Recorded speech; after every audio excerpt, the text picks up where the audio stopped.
the final week here of Lucha de Mayo on Monster Kid Radio, the podcast devoted to the classic and sometimes not so classic genre cinema of yesteryear. It's episode 421, and I'm your writer, host, producer, Derek M. Cook. Welcome to the podcast. Welcome to week 5 of this month-long journey looking at luchador genre films, and it's been quite a trip, man. I've had a really good time chatting with everybody, and I think we're going to have a good time chatting with this week's guest as well. Before I get too far ahead of myself, though, I want to let you know that the song that you're hearing right now is from the band The Cosmic Rays. It's from their album The Cosmic Rays Are Go.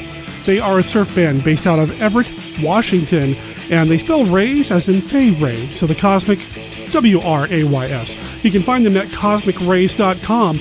This song is hyper spaced out, and you'll hear it in its entirety at the end of the show. They give us the okay to run this song on this episode of Monster Kid Radio, and if you want to check them out locally, if you're in the Everett, Washington area, on June 8th, they are playing at the Blue Moon Lounge with the bands Jenny and the Blue Moon Boys and The Moon is Flat. The show starts at 8 p.m. You can learn about their upcoming shows at their website. Again, that's cosmicrays.com. I'll make sure there's a link in the show notes. All right, let's get down to business. What's happening this week? Well, it's another luchador monster movie. We're going to be talking about the movie Hellish Spiders, starring my man, Blue Demon. This one had me questioning a few things, but in a really good way. And there's more than one monster connection here. You're just going to have to hear the conversation that I'm having with Kenny Blose when Kenny comes on to talk about the movie. You know Kenny. Kenny's a guy who's been running the Famous Monsters of Filmland segments here on the show, taking a look at that magazine and reflecting on how that magazine reflects on the monster movies that we love so much. This week, you're getting two Kennys. You're getting Kenny 2 times, because he does have a segment about Famous Monsters of Filmland, and then he's going to be joining me proper to talk about the movie Hellish Spiders. Kenny's segment is not the only segment you're going to hear this week on the show. Of course, we've got Professor Frenzy's Bedtime Stories presented by Jerry Green, the man behind the Professor Frenzy show. You can learn about that over at ProfessorFrenzy.com. He's got another bedtime story for us, and it's a good one. Okay, I'm going to let the music kind of fade out here for a second because I want to talk about something that's pretty serious. At least it feels serious to me, because this is not something that I like doing. And I know so many of you guys and gals over the years at last year's Monster Bash, in person, various conversations that I have with you on Twitter, by email, or by Facebook, or whatever, have told me that, Derek, you just got to shut up and let people help you if they want to help. And, you know, I cringe a little bit whenever I do reach out like this. I've launched a GoFundMe campaign. You can find it at tinyurl.com/DerekHotelBash. I'll make sure there's a link in the show notes to this as well. The reason I started this GoFundMe campaign is because I'm having trouble getting the money together to pay for the hotel room at this year's Monster Bash in June. Just to kind of give you the short version of the story, at last year's Monster Bash, I went ahead and reserved the rooms for this year's Bash because I wanted to make sure I got the best rate. There was a Bash rate involved, and I just wanted to make sure I got in because I was totally planning on going this year. I also went ahead and arranged for the table for Monster Kid Radio because, well, we got a table. You know, we're going to table. It's going to be a lot of fun just like last year. And between the time I got home from Monster Bash last year and, well, now, I was let go from my job. I was fired. You know, since then, Brenda and I have really kind of tightened up our budget and really tried to cut as many corners as we possibly could so that I wouldn't necessarily have to go back out and get a 9-to-5 type job. Plus, I was getting unemployment payments coming in at the time, and that was great. You know, it helped pay a lot of the bills, and I was able to squirrel a little bit of money away. Great. I critically misunderstood how unemployment works here in Oregon, and ran out of money about 6 months before I thought I would. And that's my fault. That's my bad. But since then, because of that, I've had to dip into the money that I was squirreling away from that to take care of other charges. You know, we had some vet bills, especially with our older cat, Samantha, which I've talked about here on the show and on Facebook a while back. And just, you know, trying to get on top of everything. Now, I did have enough money set aside for the airfare. Plane ticket has been purchased. That's good. And like I said, I've got the table for Monster Kid Radio, and I've got the hotel room reservations ready to go. The issue is that I have only enough money right now to afford one night at the hotel room, and I need 4. Now, if you follow me on Facebook or Twitter, or even listen to the end of the show, typically every episode I've been talking about how I've got things going for sale on eBay. I've made some money there, not nearly as much as I need, and unfortunately, because of how bills are kind of landing right now for Brenda and I, all the money that I'm getting from eBay that I intended to pay for the hotel room with has had to go to bills. Here we are. So I set up the GoFundMe campaign to try to, bring in some more funds to help pay for the hotel room. And if I'm able to do that, if there's any extra left over, it means I can buy more than oatmeal and Atkins bars in terms of food while I'm there. It's not your responsibility to help me get to Monster Bash. I know this. And a lot of people have bigger issues than this, of course. So if you're not able to help with the campaign, I totally get that. I understand completely, especially if you're going to Monster Bash yourself. You're going to have your own expenses and that sort of thing. But if nothing else, maybe just share the link on your various social media outlets. Again, that's tinyurl.com/Derek Hotel Bash. And that would help me make sure I've got money set aside for the hotel room for the bash. Unless something crazy happens financially for Brenda and I between this year and next, I have a feeling that I won't be able to go to Monster Bash next year. So, really just want to kind of get in there and put in a good showing this year. And of course, I'll cover everything that I do at Monster Bash for Monster Kid Radio. So you'll get to hear it here on the show, at least 2 episodes worth of interviews and events and conversations and panels and who knows what else. You're going to get that on future episodes of the podcast right here. So thank you for letting me talk about this here. Why don't we go ahead and play a little bit more of that song, Hyper Spaced Out, and then we're going to get to Professor Frenzy's bedtime story, Kenny's look at Famous Monsters of Filmland, and then the conversation with Kenny about Hellish Spiders. That's all going to happen right after this.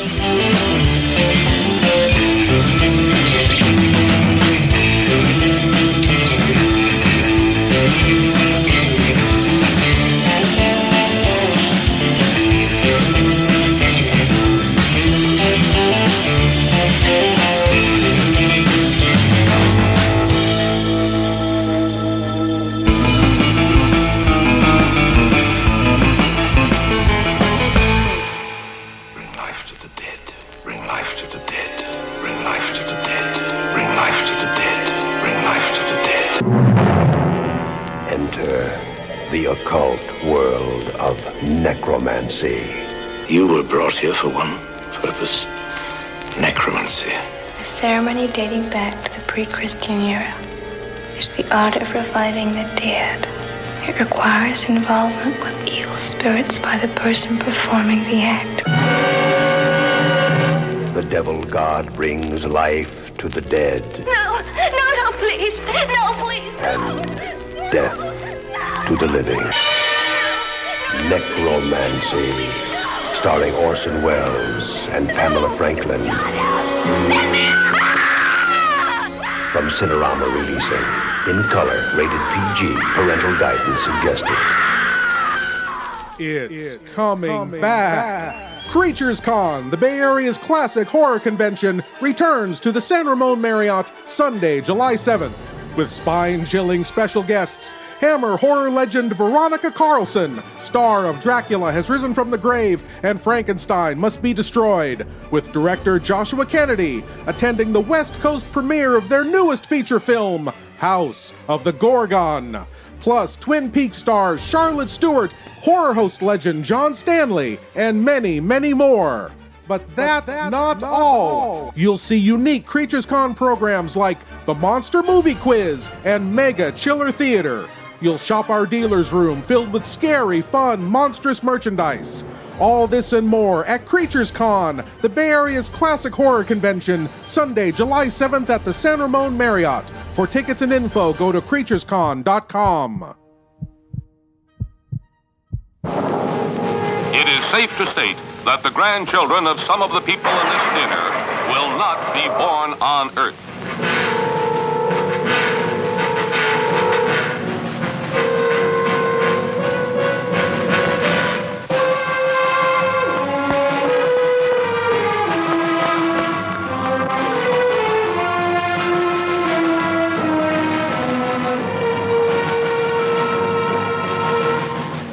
They come from the bowels of hell, a transformed race of walking dead, zombies guided by a master plan for complete domination of the Earth. Plan 9 from outer space.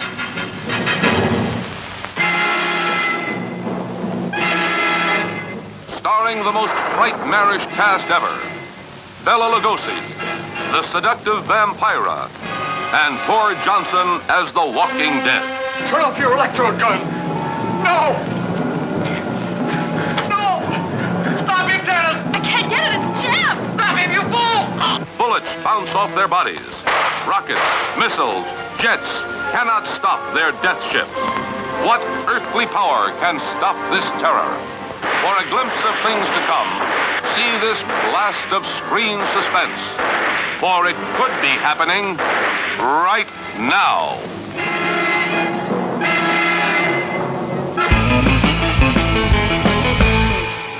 Professor Frenzy, it's a show. Professor Frenzy, show. Professor Frenzy, it's a show. Professor Frenzy, show.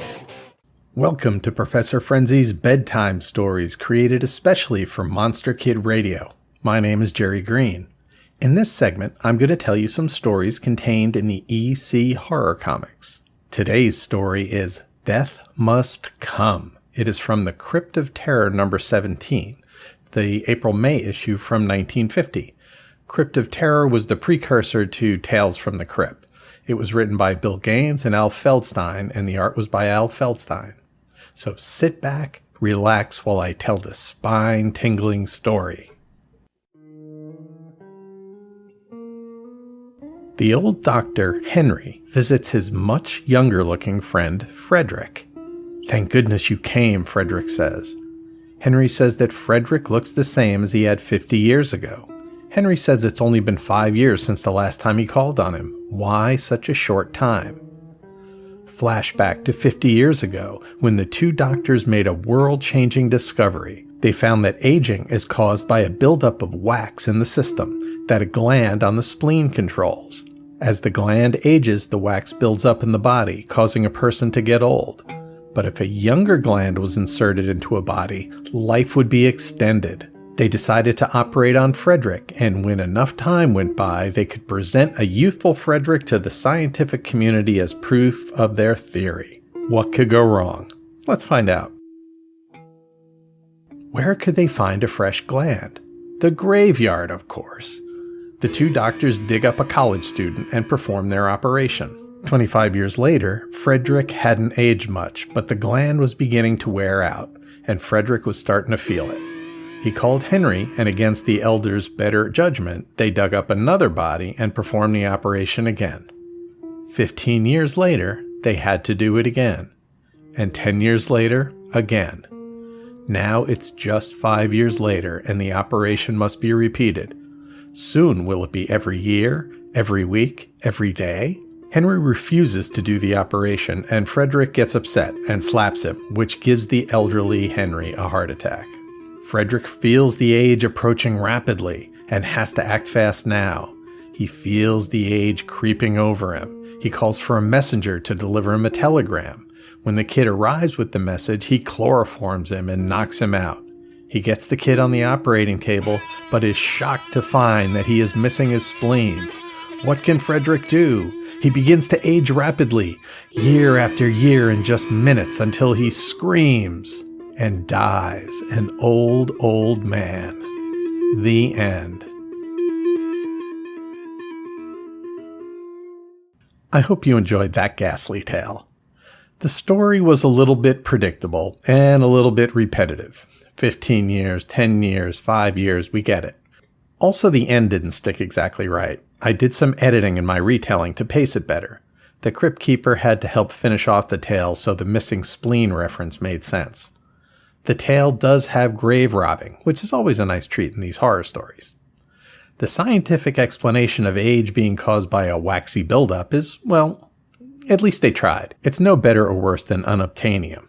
With the art, it is cool watching Henry age as the story progresses. He's an old man at the beginning, and in the various flashbacks he gets older and older. That is the most satisfying part of this story. The art itself is terrific. The faces have a ton of expressiveness and character. One panel shows Henry with Frederick's hands, palms towards him, pleading for his help. And the first of the grave robbing scene is done at kind of a Dutch angle. Feldstein is a master. If you're interested in a copy of Tales from the Crypt Volume 1, this book can be purchased on Amazon, and you can find a link to buy it on the MKR website. I hope you enjoyed this story. My name is Jerry Green, and you could find me on my podcasts, The Professor Frenzy Show, where we talk about new indie comics, and Bat Books for Beginners, where we talk about historical Batman and Bat Family comics. You can also catch me on Twitter at Professor Frenzy, and search for Professor Frenzy on YouTube, where you can find The Professor Frenzy Show and some exciting projects we have coming up. Stay tuned, and thanks for listening. Professor Frenzy, it's a show. Professor Frenzy show.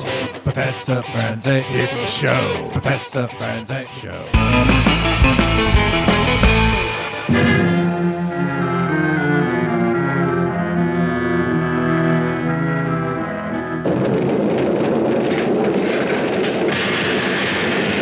Oh, it's alive!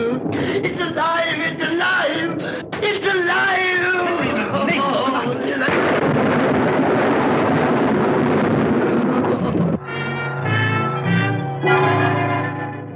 When this dead hand moves, the monster created by a man they called Mad is turned loose to strike terror into the hearts of men.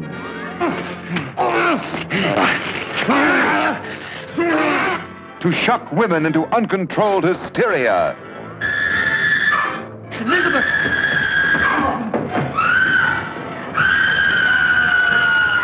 To prey upon the innocence of children. This is the story you've heard about, talked about. The spine-tingling, blood-chilling story that stuns your emotions. Frankenstein. Don't touch that!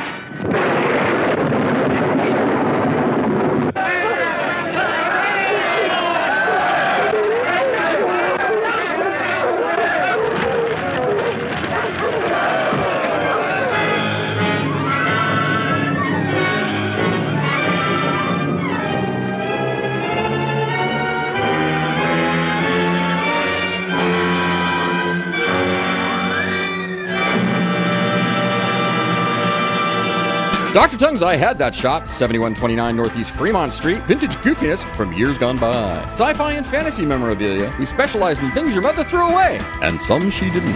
Dr. Tongue's Toys.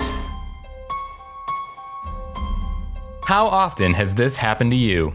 You're on your way home after a long day when suddenly tragedy strikes. No human mind could imagine the enormous destructive power of this maddened, killing thing. Professor, there's a big lizard back there and he's heading this way. Now get aboard! It's the kind of thing which can ruin your weekend. To prevent catastrophe, you need the Handbook for Surviving a Giant Monster Attack. This book features extensively researched methods to help you survive a giant monster event. You'll discover which vehicle you should use for making your escape, which method of counterattack is best for specific types of monsters. Hydrogen weapons, capable of wiping cities, countries off the face of the earth, are completely ineffective against this creature from the skies. And what common mistakes people make while fighting back. So pick up your copy of the Handbook for Surviving a Giant Monster Attack by Anthony Wendell today on Amazon. You can thank us by surviving.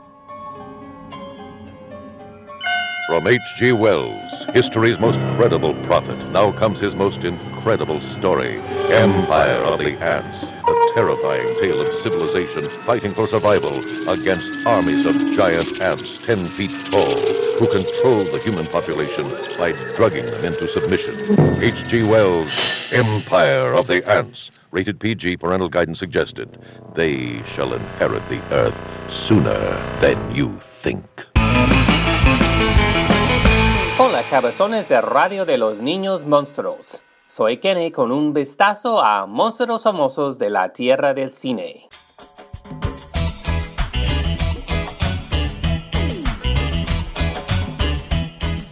In the first 4 Lucha de Mayo shows, we examined the 4-part Mexa Monster article that appeared in 1976. But that was not the first time Mexican horror films were featured in FM. In Famous Monsters number 29, from July of 1964, there was an article entitled Mexa Creatures, which had this strangely worded subtitle. Dig those crazy mixed up monsters from south of the border. Here's the lowdown on how below the boundaries things are down of the USA. Like the articles from the 70s, This look at Mexican monster movies has lists and synopses of many films, all made before 1964. It starts with this introduction.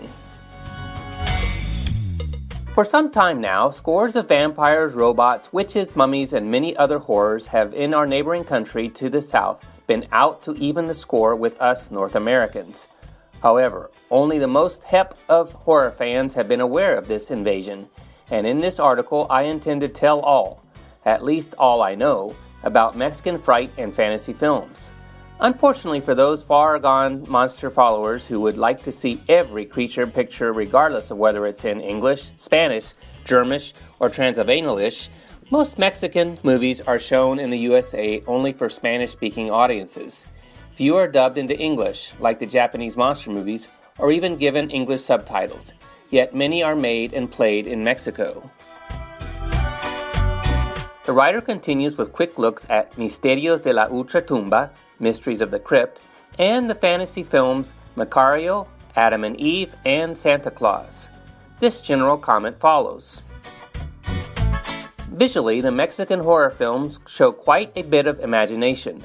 The monsters are quite as ghastly as those produced anywhere else in the world, and the setting seems to have more atmosphere and character than most low-budget beast pics made in the United States. Another thing to consider is that with this type of film, not being able to understand the dialogue is not necessarily a disadvantage. It leaves a lot to your own imagination. The author then lists different Mexican vampire films and mentions the first masked luchador movies with Neutron. El Hombre y el Monstruo, The Man and the Monster, El Espejo de la Bruja, The Witch's Mirror, El Regreso de Monstruo, The Return of the Monster, El Monstruo Resucitado, The Resurrected Monster, Pepito y el Monstruo, Pepito and the Monster, El Fantasma del Convento, The Phantom of the Convent, and Rostro Infernal, Hellface, all receive brief descriptions before the article ends with a to be continued. The second part comes in issue 31 from December of 1964, which dives right in with a synopsis for La Casa de Terror, The House of Terror, starring the comedian Tintin and the beloved Lon Chaney Jr. It goes on to mention several films of Luis Buñuel that feature fantasy scenes. The films Échenme al Vampiro, Throw Me to the Vampire, El Fantasma de la Opereta, La Venganza del Ahorcado, The Vengeance of the Hanged, Orlac, El Infierno of Frankenstein, Orlac, Frankenstein's Hell, Conquista de la Luna, Conquest of the Moon, La Barba Azul Moderna, The Modern Bluebeard with Buster Keaton, El Sexo Fuerte, The Stronger Sex, and El Platillo Volador, The Flying Saucer are also covered. The article ends with an alphabetical checklist of 68 Mexican horror, science fiction, and fantasy films, all made before 1964. Monster Kid Radio will never run out of them. Bueno amigos, eso es todo. Nos vemos en la próxima Lucha de Mayo.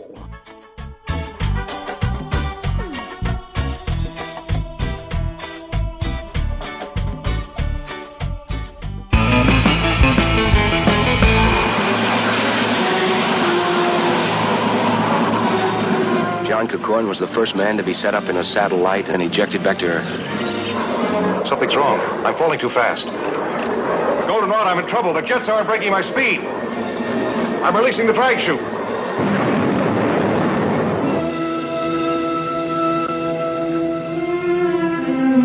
7 hours and his blood is still alive.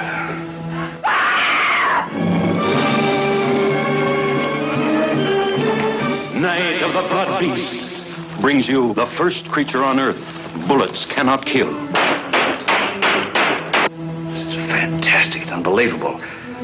Things like this just don't happen. A blood beast that makes a dead man live.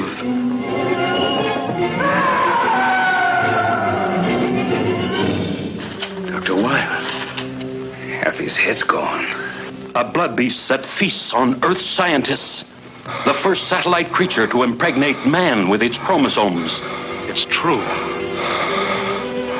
I can feel it inside. The first exploration into living space, exposing secrets too horrifying to reveal. You'll know days of nerve-straining suspense. Vampires, werewolves, Zombies. Yes, these things are real. But fortunately for those of us who can afford him, so is Mark Temple. And he's good. Real good. He's a former FBI agent turned freelancer with the knowledge and skills to eliminate your monster problems. And his rates are negotiable. Monster Hunter for Hire, the first volume of the Supernatural Solutions, the Mark Temple Case Files, is now available in both ebook and paperback. Go to tinyurl.com/monsterhuntertemple to buy your copy of Derek M. Cook's latest book. Read about Mark Temple, the experienced professional now available to rid you of your supernatural, ghoulish, and monstrous pests. That's tinyurl.com/monsterhuntertemple. And don't worry, Mark Temple is discreet.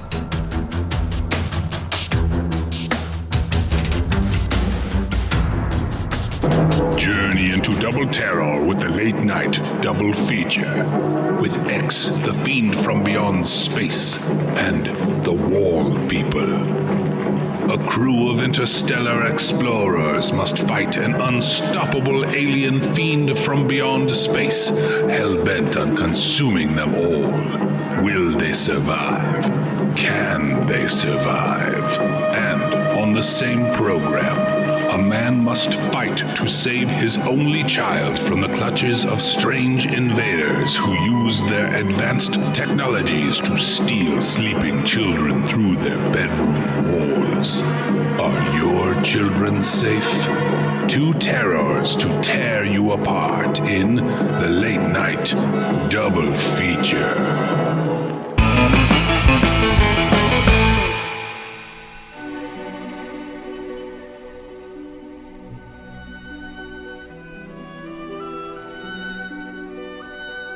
This is Count Vlad, but you may recognize me by my more familiar name, Count Dracula, and I'm here to offer you a friendly warning. Derek and his guests often get excited, and occasionally this results in revealing key plot points of the movies they're discussing. In your parlance, you might call these revelations spoilers. You know how the children of the night, monster kids can get sometimes. So consider yourself warned, and don't come begging to me to kill them for their transgressions afterward. I have more pressing issues to take care of, like that pesky Van Helsing. You know we can't do a month of Luchador monster movies without talking to our man Kenny, the man behind the Famous Monsters of Filmland segment, the man who has spent more time with Blue Demon Blue Demon Jr., than anybody that I know. Kenny, how you doing, man? Doing pretty good. Estamos aquí en Mexico. Now you're just showing off, because I can't speak Spanish. I can't even roll my R's. Well, you're in trouble now. I'm a super R roller. Uh-oh. Sometimes the Mexicans make fun of me because I overdo it. And you work down in Mexico, yes? Well, I live in Mexico right now. I actually work in Arizona. I cross the border every day, but I live in Mexico. I've been in Mexico now since 1991. I was in Mexico City till 2004, and then I moved to a border town right on the Arizona border. I've been here since 2004 and living in Mexico with my Mexican wife. So wow, you finally got the Mexican on Lucha de Mayo. Well, you were here last year too, so and you've been on the show before. You're a dear friend of the show. You're a dear friend of mine, so gotta get you in the mix here, especially when we're going to talk about some of these amazing films that I just absolutely adore. I don't remember how in depth we went with you and your background with these movies when you were on last year this month. How long have you been aware of these movies? Like, did you grow up with them? Or? No, I was I knew about them a little bit. And this month you'll be hearing about how Famous Monsters covered Mexican monster movies. They did a 4-part series. The Monster Kid Radio heads will be hearing those all month about that 4-part series, which was like in the middle of my main Famous Monsters time. Like issue started in issue 121, I think. And I read about them, but in those days, of course, they weren't available. There was no way to see them. When I lived in Mexico, I knew about them and I would see them on occasion, but I didn't, as far as like, oh, they're on TV right now. The one time I remember is like, oh, here's a Santo and Blue Demon movie, but it was like this really boring part of the movie where they were standing around in their suits and turtlenecks talking. I thought I just couldn't get into it. So I never really got into it. And they're not as popular as they are with monster kids here in the United States.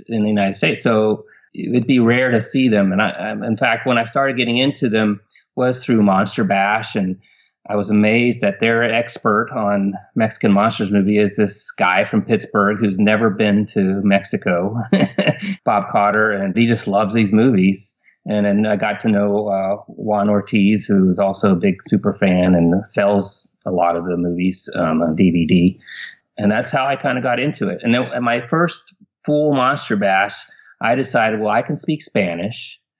Why don't I do something fun for the Monster Bashers? So I got a Santo mask and I went dressed as Santo, and I got on stage and I did this big rant about monster hunters, how American monster hunters are no good and this and that in Spanish, totally in Spanish. And it was fun, and they loved it. And I did it a couple more times. They did a prehistoric bash, and there wasn't really any good Mexican dinosaur movies, so I made one. And you showed that around. Yeah. You were passing your phone around to show people at the bash last year, and that was amazing. Yeah, it was like a combination of Santo and Ray Harryhausen.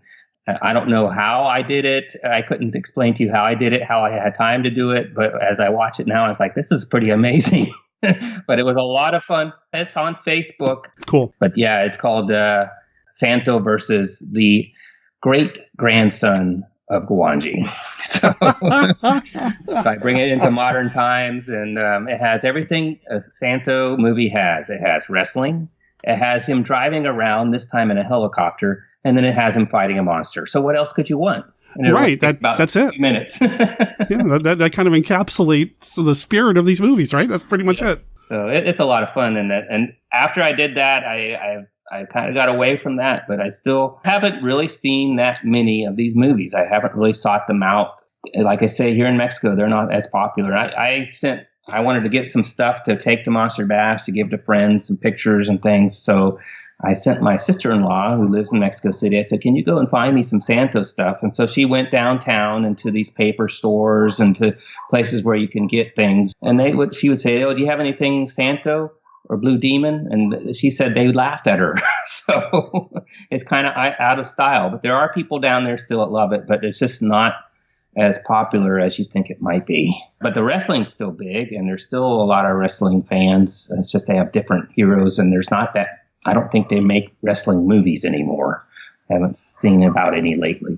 Every once in a while, you'll see something up here in the States. You know, the WWE will do something. They've got their little film division, and they made 6 movies. The Marine, part 1, 2, 3, 4, 5, whatever.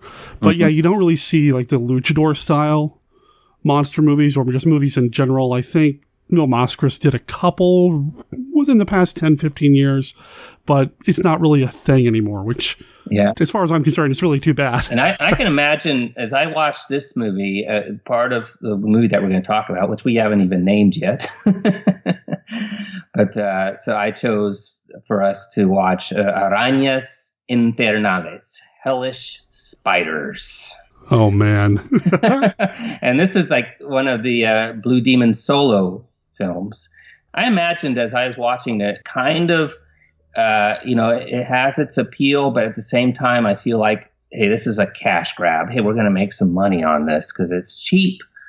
But I'm sure that it had its audience. And what I think happened in Mexico is the wrestlers got popular, and they would do tours. They would probably go to the big cities and even to smaller towns and do wrestling thing.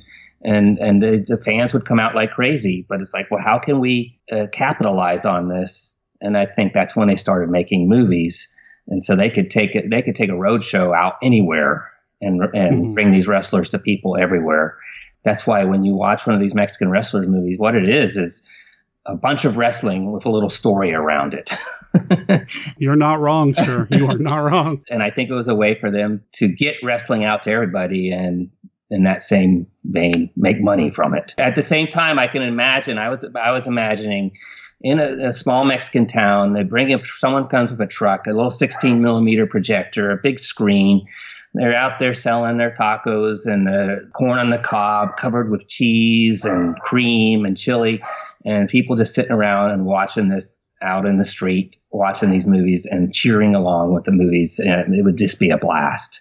Sure. And that you don't have that. You don't need that anymore. Everyone has a cell phone. Everyone has stream. Everyone has everything. So you don't have that kind of roadshow atmosphere. But I'm sure that's how they would do that in those days when people didn't have a lot of entertainment. There were a lot of Mexican towns. There wasn't a movie theater, but they could take these movies out on the road and people would love it. Well, and along those same lines, a lot of these smaller Mexican towns, my understanding, didn't have access to the wrestling venues. Wrestlers didn't come to their city. There weren't matches or whatever happening. Right. So the only place to see some of it is in these films. Yes, and I think that's why they made so many of them. I mean, you could look through the years in the 60s, there'd be 5 to 10 wrestling movies, a year would come out. And sure. And I think they were popular because that one might be their only way to get wrestling to people, good wrestling to people. And I think it was one of the few entertainments that people had. In this town where I'm at, we have one movie theater, and sometimes they have a rodeo, sometimes they have a drag races, and sometimes they'll have wrestling. And that's our entertainment. That's all we have. So I want to mention a couple of the names, or go back to some of the names that you mentioned earlier. Bob Cotter literally wrote the book on this subgenre with the book The Mexican Masked Wrestler and Monster Filmography, which I'm holding in my hands right now. Kenny just made a comment about how many of these movies they made. Bob wouldn't have been able to make or write a book like this if they didn't make enough of these films, and this book's over 200 pages long. I mean, it's a lot of material in this book, and man, just the number of films in this subgenre. I highly recommend this book. I'll make sure there's a link in the show notes for people to check it out. And then Juan Ortiz is the man behind Fifth Dimension Films. He's also he's pretty much a regular co-host now over at the B-Movie Cast. He's like the expert of experts. He knows a lot about these movies and how they were made and who made them and what person was in what movie, and pretty amazing. Yeah, no, he's a good dude, and they're both regular attendees at Monster Bash. Bob Cotter is hard to miss because at least one of the nights of Monster Bash, he dresses up as Kolchak. Yes. So you'll be able to see him, and then Juan's always got a table set up as well. In fact, the copy of the movie that I have of Hellish Spiders came from Fifth Dimension Films, courtesy of Juan and, well, you. Yes. So you guys hooked me up with a copy of that. So, before we start talking about the movie and that sort of thing, I want to ask you, because you've seen a handful of these now over the years. You've watched the Santo films, you've watched the Blue Demon films. How would you describe the difference between the two, or is there a difference? Well, I'll be honest with you. This is my first solo Blue Demon film that I've watched. Okay. And it was interesting when I was with Blue Demon Jr., it's going to be 5 years ago now. I asked him, what would you consider the best film that your dad made? And he said, Santo and Blue Demon versus the Monsters, which happened to be the same film that they showed at the Monster Bash that year. And I thought to myself, I would think that he would have chosen one of the solo films, one of the films where he was by himself. And I watched Santo and Blue Demon versus the Monsters, and Blue Demon's role in that was very minimal. He gets captured by the bad guys and turned into basically a wrestling zombie for a while, and you don't see him for a lot of the movie. He doesn't do a lot of acting or anything.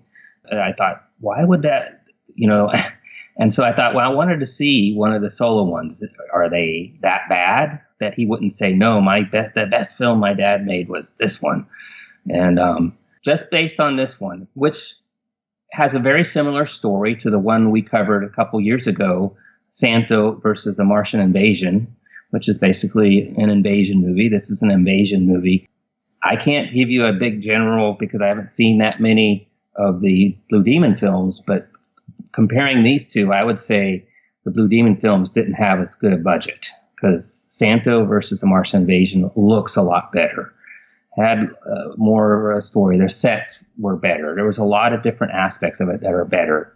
This film, again, I feel like they made it on the cheap. We're going to talk about some of the things that they borrowed or stole, however you want to look at that.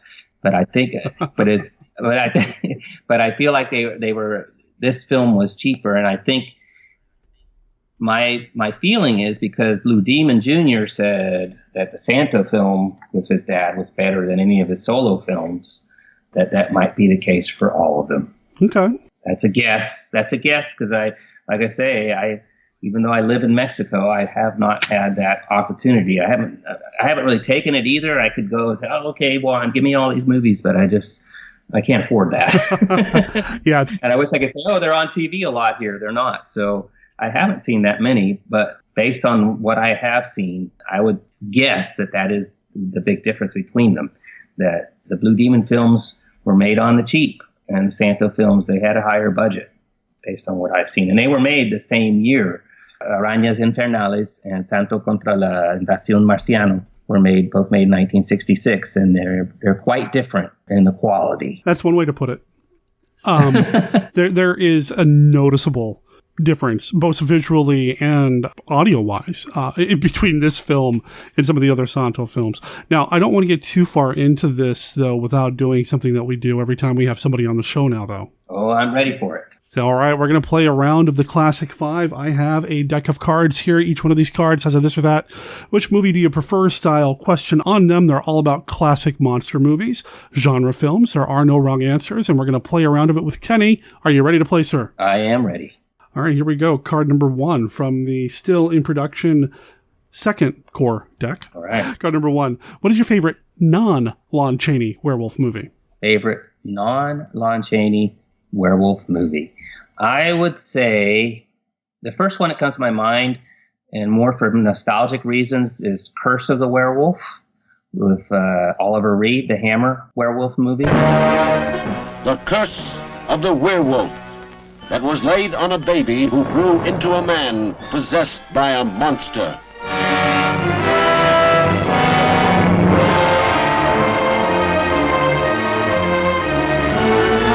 To this Spanish town, the night brought drinking and dancing, music and girls, and the moon.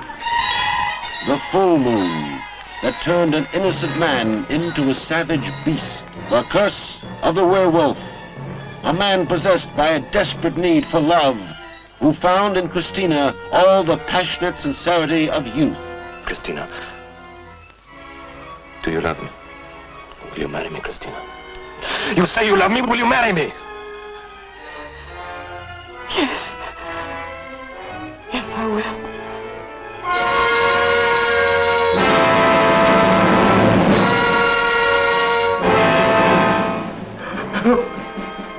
Help me!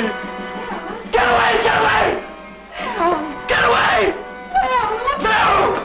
As I watch it today, I feel like there's not enough of the werewolf, but the werewolf is so cool in that movie.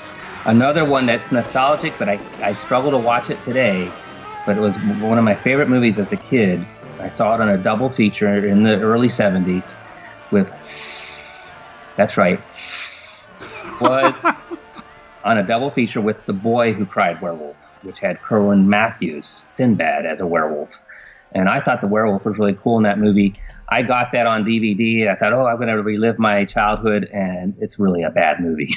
Oh, I'm sorry to hear that, man. It just didn't live up to, I don't know what about it when I watched it the first time, but the werewolf and the Wolfman were my favorite monster as a kid. And those two movies were part of that reason. And I think Curse of the Werewolf, even though the werewolf doesn't appear that much in the movie as we would like, but that werewolf design is all over Famous Monsters and the monster cards that we had, and I think it's the coolest werewolf design. It really does have a cool look. You right down to just having that white shirt that's all kind of torn up, but some of the cuffs are still intact on it.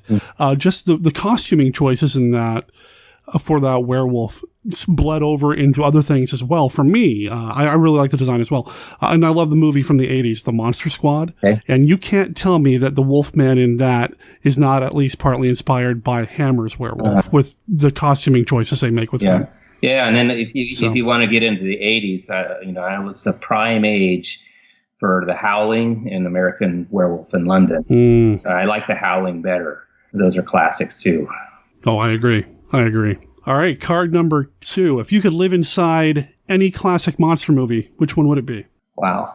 I would like to think of one that takes place in the future. There you go. The first thing that comes to my mind is like this island Earth. To be able to go to another planet and be kind of like a future thing. And I know this is more science fiction, but it has a cool monster, Forbidden Planet. Just being in that future. I like futuristic architecture. I like the futuristic ideas and the cleanliness. And as far as, I want to be someplace, I don't really want to deal with the monsters, but I'd like to live in that place, in that spaceship, Forbidden Planet, or on the planet from this island Earth before it got destroyed. Well, yeah, there's that. Right on. Very cool. All right. Card number 3.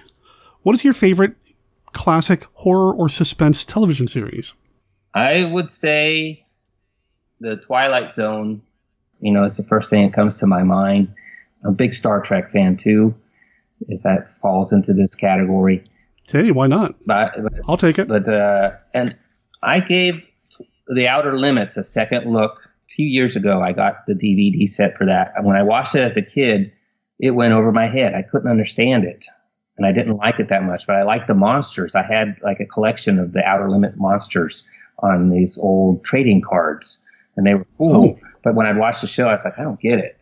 But now, when I watched it as an adult, those were very, very well written shows as well. So I look at the Twilight Zone and the Outer Limits, and you compare that to the movies that were coming out during those years, the late 50s, early 60s, and it's kind of like today. Sometimes, for the most part, what was on television is better than what's coming out in the movie theaters. I think that's true today, too, where you're seeing like the second golden age of television. I think back in the 60s, especially for science fiction horror, what you had with Twilight Zone and The Outer Limits, when you compare it to what else we were having, like the first film I think of 1960s, Plan 9 from Outer Space, So what's better? What's better, Twilight Zone or Plan 9 from Outer Space? Well, I think television. Well, okay, I guess it depends on the episode, but for the most part. All right. Oh, man. Well, I love me some Plan 9, but yeah, in terms of competent storytelling, yeah, Twilight Zone probably trumps that. All right. Let's see. Card number 4. Oh, from the Universal deck. Do you prefer Edward Van Sloan as Dracula's Van Helsing, Frankenstein's Dr. Waldman, or The Mummy's Dr. Mueller? I'm going to say Van Helsing. I feel like he had a meteor role there. I love Frankenstein, and I remember his role in that, but I thought it was short. I can't remember him in The Mummy, but as Van Helsing, I thought he did a fine job. And I've often wondered, I've had that desire. When I was in college, I went to see a college theater group put on Dracula. Ooh. And the guy who played Renfield did a horrible job. And I thought, I want to do that someday. I want to play Renfield in the play Dracula. Well, the age I am now, I kind of given that idea up. But I thought, you know what? If the Yuma Community Theater ever does Dracula, I'm going to go and try out for Van Helsing. But will I do the Van Sloan version or the Peter Cushing version? That's what I have to make my decision. I would study Edward Van Sloan. I think I'd do better at him. I think I look more like him than I do Peter Cushing. Huh. Listening to you speak, though, and I've heard in a number of podcasts, both here and like Collins, to the B-Movie Cast and being at Monster Bash, I could hear you doing the voice of Renfield if you really wanted to on something. Yes! Goosebumps, man. Goosebumps. Oh, man. I love that laugh when he's coming out of the ship. That is so cool. Oh, man. Oh, man. I love that. Oh, man. All right. Focus, Derek. Focus. Okay. All right. Final card. Final question from the core deck. Burt I. Gordon or Roger Corman? Roger Corman. Yeah. A long shot for me. I mean, I like the topics that Burt I. Gordon did. The giant monsters are really my favorite. Mm-hmm. But the quality of Roger Corman's work in the Poe films, and the fact that he was able to get Karloff and Vincent Price, and that they're just better movies, and I enjoy them. I enjoy both, but I think Roger Corman comes out better for me. And like, I was a Bird Eye Gordon fan before I knew who he was, because I saw his 70 films in the theater, the Empire of the Ants and Food of the Gods. Oh, yeah. And, but we, even as kids, we recognized their cheese factor, and, you know, we're laughing at them as much as scared of them. But Roger Corman, I feel like he captured, and some of his films, they're actually very good. You know, ones where they're scripted by Charles Beaumont. Oh, yeah. One film that I fell in love with, I mean, it's a terrible theme. It has nothing to do with monsters, but actually it's a human monster, and that was The Intruder with William Shatner. That movie is so good and moving and mind-blowing. So good. Yeah, and I think that shows that Roger Corman set his mind to it. He could be a good filmmaker.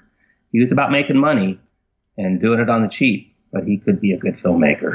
That brilliance shone through. I think Bird Eye Gordon, I think he tried hard. And I always felt kind of like he was a poor man's Ray Harryhausen. He was kind of like following up and trying to do what Harryhausen did on the cheap. And sometimes it was okay, and sometimes it wasn't that good. They're fun, they're enjoyable, but they're not as good as Roger Corman's films. You see that.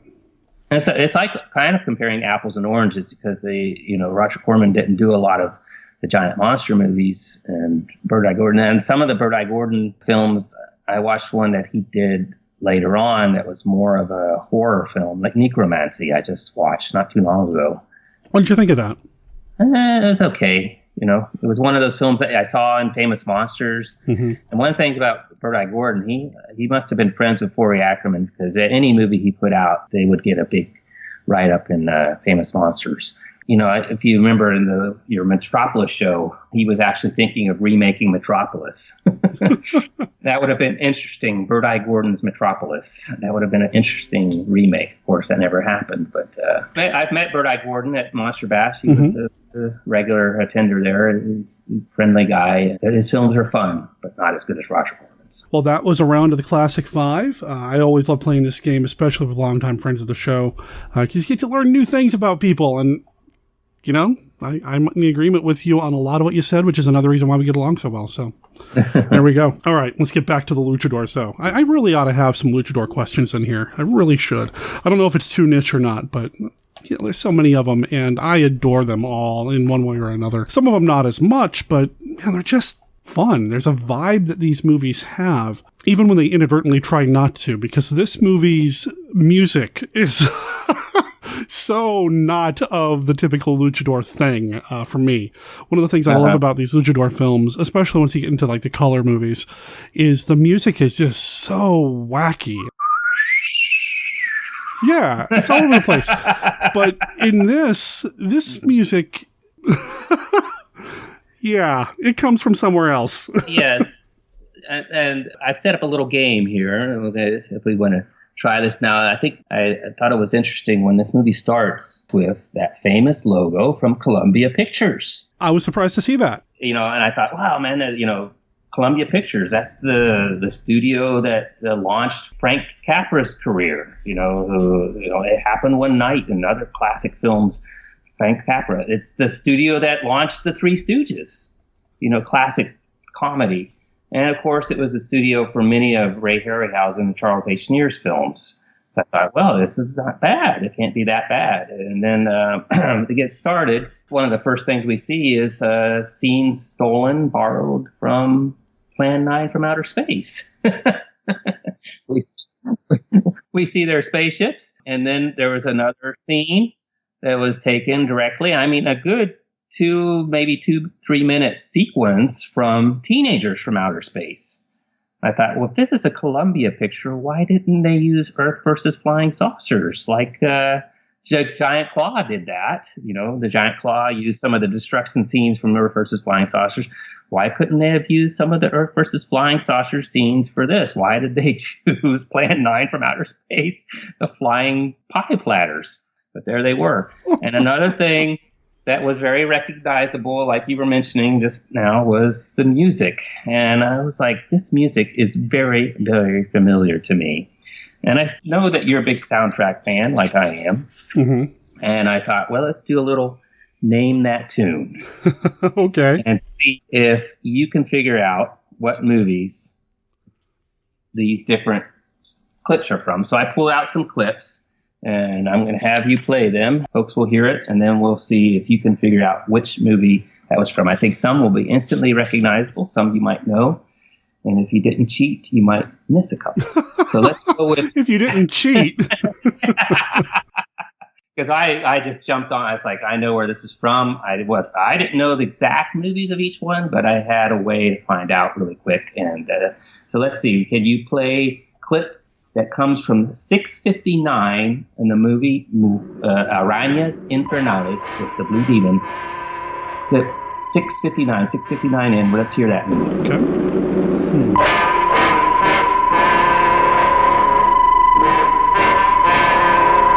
So I'm listening to it, and I'm going to be honest with you, man. When I'm watching movies the first time, some of this music I immediately recognized as, okay, this is not something they shot or they recorded in Mexico. This is all lifted from something else. This sounds a lot like, is it the Mole People? Is it from the Mole People? No, close. Oh, man. It is Universal, though. This is a movie. It was scored by the guy who scored the Pink Panther, actually. It's the third part of what I would think is your favorite movie series from the 50s from Universal. Is it from a Creature film? Creature Walks Among Us. Oh, there we go. Okay. So that clip that you heard, you'll hear it several times in this movie, but that's just one of many movies that you'll be hearing. So let's go on to the next one and see if you can figure the next one out. It's 8:37 into the movie, and let's take a listen to this clip and name that tune. I'm listening to it now.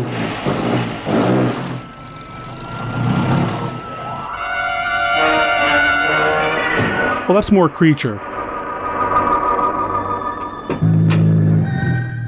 I just mentioned it in the Classic 5, another classic Universal film. A little bit more science fiction than monster. Oh, wait, no, this is not Creature. You're right. Okay.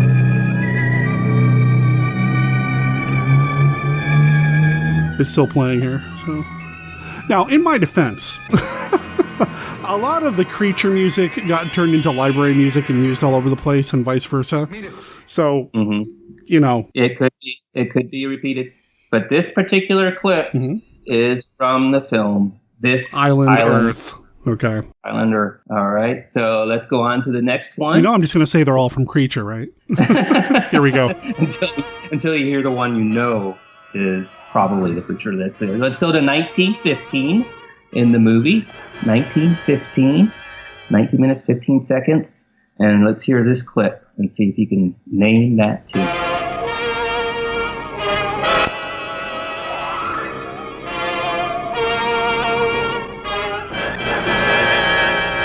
Okay, I'm not going to say it's from a Creature film. Am I wrong? You're right about that. And actually, there's actually another clip from the same track of This Island Earth. Continuation. And that's the thing you'll notice in this film as soundtrack fans as you watch Arañas, Infernales, Hellish Spiders, the Blue Demon. You will notice and hear this music over and over and again. And they mix it and they put one together with another. It was kind of interesting how they actually edited the music. Okay, so let's go on to the next clip, 42:19 into the film. And I think this one should be easy for you.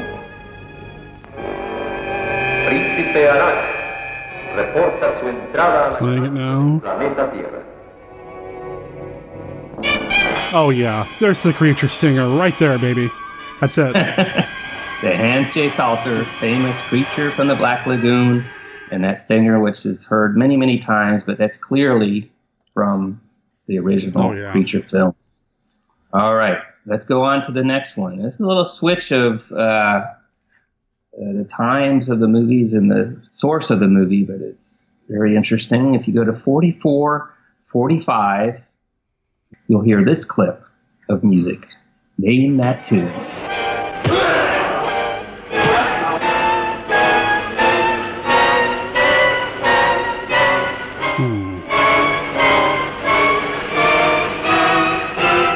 Oh, yeah.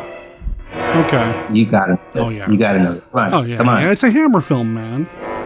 Yes. Is it Dracula? Yes. There we go. Or Dracula, as it's known to us in the United States. It's old Dracula. in England. But that's James Bernard's music, borrowed, stolen, however you want to call it, for Arañas infernales. Let's go on to the next clip. 52:25 into the movie, we'll hear this music. And you thought one of the clips might be from this movie, but this is actually from that movie. Let's see if you can name that All too. right.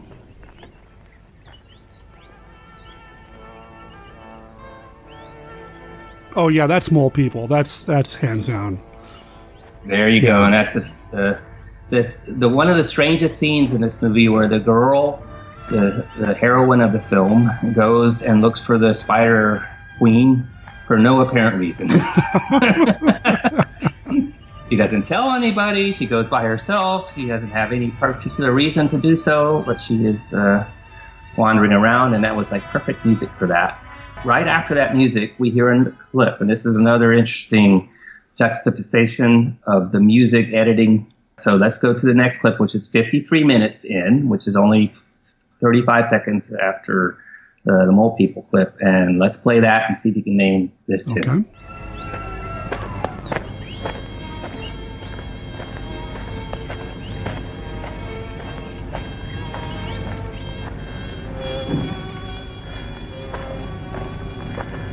Got a little jazz going on there. Yeah.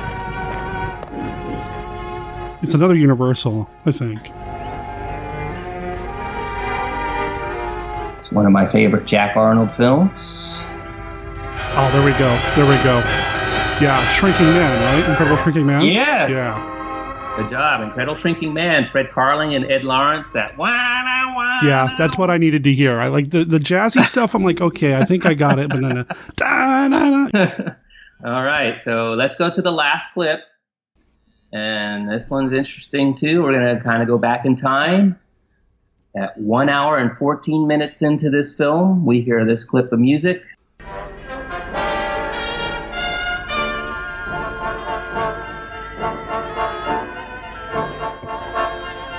I'm going to start that over. See, the beginning of it starts like a creature bit. Then it turns into this weird march. I'm not trying to place it.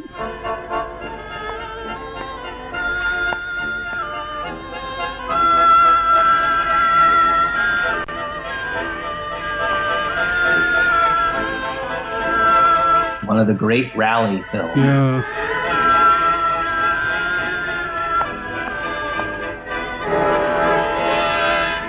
Oh. Okay. Okay. And when you said rally films, I think my brain finally locked it in. Is it House of Frankenstein? Yes! There we go. He shoots and scores. There we go. Point. Did I redeem myself from botching it at the very beginning? Yeah, you did pretty good at the end there.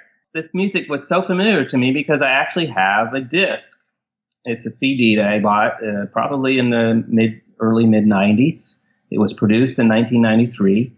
It was called Themes from Classic Science Fiction, Fantasy, and Horror. I have that CD as well. No, okay. Yeah, and I remember, I haven't listened to it in a while because since then I've gotten full score albums for all the movies on that disc. But I remember when I was listening to it, I always thought it was odd that Horror of Dracula was in there with things from like Deadly Mantis and Tarantula on that disc as well. I always thought it was a weird mix, which again happened in this film too, just like you said earlier with the music thing. The interesting thing, this was actually an LP that was released and sold through Captain Company and Famous Monsters. And I went back to find its first appearance there. It was a big one full-page ad in Famous Monsters number 7. June of 1960 was the first time this record, which at that time was just themes from horror films. They didn't have the science fiction and fantasy films which the newer version is a better title because this is a combination of all different kinds of movies. But it was sold through Captain Company. So I imagine these guys in Mexico, they had what are we going to use for music?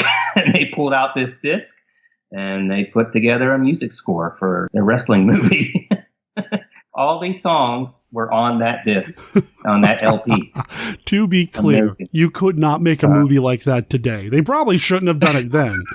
But Wow, this movie. So we start with the Columbia opening graphic with Lady Columbia there. I don't know if she's got an official name or not. With the torch, the Columbia Pictures opening. We go to the Plan 9 from Outer Space mothership, and we're playing music from Universal releases for the entire thing. This movie is such a weird mix, a grab bag of stuff. If you can get over the violation of copyright law that we're obviously seeing here, if you can get over that, you can take it as a nostalgic trip through Monster Kid time, Yeah, there you go. This movie's got it all for you. And then you throw in, let's see, I calculated. One of my famous things I like to do is calculate how much we see a particular monster. I've done this for a number of Harryhausen films. I did it for your favorite, Creature of the Black Lagoon. And I calculated here for this movie, how much wrestling do we have? And we have a number of instances of ring wrestling and then what I call location wrestling, which is part of the plot, which usually are just like slap fests because they can't do any body slams out in the middle of the street. At least they shouldn't. But, and we have a total in this film of the 82 minutes, 27 minutes and 44 seconds of wrestling. So it's about 40%. Which is wrestling. Seems like a lot. It seems like a lot, and at the same time, I think the other film that we did together, the Santa versus the Martian Invasion, I feel like there was more wrestling in that movie than this one. But yeah, there was a lot of ring wrestling in this movie. And again, a lot of times. And another thing I thought was funny about this, there was a couple of occasions in the story. Mm-hmm. First of all, for example, Santa and his buddy are driving down the road, and this guy passes them, and then this ray beam hits the car and guy burns up, and it's like, this is strange, what's going on? And then of course Blue Demon, being a physicist, obviously of course explains everything exactly about spontaneous combustion and neutrinos and all that. not a word that I expected to stumble across in the subtitles of this movie. Neutrinos, like what? Okay. But then right after that, they go to Mexico's Morris Ankrum to figure out what the military is going to do about the situation. No, Blue Demon is back in the ring, wrestling again. Priorities, man. But then, the story goes on a little bit further. Him and the police detective and his friend and his girlfriend, they all go out to this park or cemetery, whatever it is, and they get blasted by a paralyzing ray. He gets in a big wrestling fight with strange alien wrestlers, and they're like, what's going on? We're confused, and they go, how are we paralyzed? And then they show the Spider Queen talking with her minions for a little bit, and the next thing that Blue Demon is doing is he there talking with the generals of the Mexican Air Force to figure out what they're going to do? No, he's back in the ring, wrestling again. It blew my mind to see that. I mean, so, yeah, I mean, I felt like this movie was kind of padded out by a lot of that. But at the beginning of the movie, too, there's a conversation that Blue Demon's having with his buddy about how, he's only got one more match to do, that I'm going to take a break. So it's kind of like implied that maybe that's all we're going to see of the wrestling. No, there's a ton throughout this film. And we definitely see here that Blue Demon's a full-bore, total, complete hero because we see him do mechanics. We see that he is a physicist. He also is a philosopher. He's a detective. He's a great sports car driver. And, of course, he's a wrestler. So, man, he's an all-around hero. He doesn't need to be bulletproof. He has so many skills behind him. He's sure to win. He can beat any alien wrestler that comes around. Well, and you say alien wrestler. This movie probably has one of my absolute favorite wrestling scenes that was shot specifically for the film. I think we've talked about it before. A lot of times these wrestling matches in these movies were not really shot for the film. They were just kind of archival footage or an actual wrestling match somewhere else that they repurposed for the movie. This one has a really cool wrestling moment with Blue Demon and one of the villains. And I don't know if we want to talk about it just yet, but I thought it was really neat. And I think you know what I'm talking about. Oh, yeah. We're talking about the spider hand. Okay, let's talk about it. Yeah, the spider hand. Because it's cool, man. Oh, wow. Yeah, that'd be something fun to have. That's a heck of a special move to have in wrestling, a signature move. I watch modern day wrestling. I watch WWE and a few of the other promotions, and they all have their signature moves, that sort of thing. But nobody has the ability to have their hand turn into a spider that can deliver venomous bites that kills basically immediately. I've never seen that before. Yeah, and I was amazed. I watched the film just before we started this, and I was amazed. I was like, the first time I watched it, I was like, did I see him just kill the main detective guy? And he did. I mean, some other guy says, Lieutenant, go see what's happening. But it was the main detective that Blue Demon's been dealing with. And he goes, he says, "Hey, stop." And the guy bites him. The spider hand bites him. And he dies. It's like, oh my gosh, that's pretty intense. I did not expect that either. Yeah. Leading up to this whole thing with the spider hand transformation, I thought they handled it really neat. The hand slowly getting more and more transformed into something. It gets a little darker, a little hairier, a little fuzzier, and then eventually it goes to the full-on hand, spider hand, which I think is also the same model they used whenever they wanted to show a big spider somewhere. Yeah, it was like the same. The Spider Queen had a few looks to her. Yeah. And that spider hand was one of them. But I really liked that. I thought that was a neat touch that I was not expecting. And that you're right, they killed the main the main guy. Like, what? Yeah, that was kind of a shocking thing that they would do something. And that, to me, that's also all of this that we're talking about. Like, they go through this horrible stuff, and then they're wrestling, and they go through another horrible thing, and they're wrestling, and then they kill the main guy. It's all kind of like a cultural aspect of Mexican culture. It's like, well, death is a part of life. And when something crazy happens, we get over it and we have a party the next day. And I think this film kind of reflects some aspects of that culture. I don't know if intentionally or not, or if that's just a natural thing for them. Living here, I have seen that as part of the culture. Death is laughed at. You hear about, Halloween time in Mexico is actually the Day of the Dead. Mm-hmm. And people go to the cemeteries and they'll have a big picnic and they leave a bunch of food for their defunct, and it's like a big party.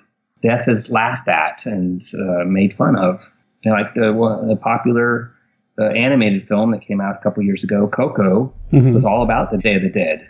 For me, it was kind of shocking because I didn't have that feeling about death. I was kind of like scared of it. But here in Mexico, they kind of look at it in a light way, which I don't think is a bad thing.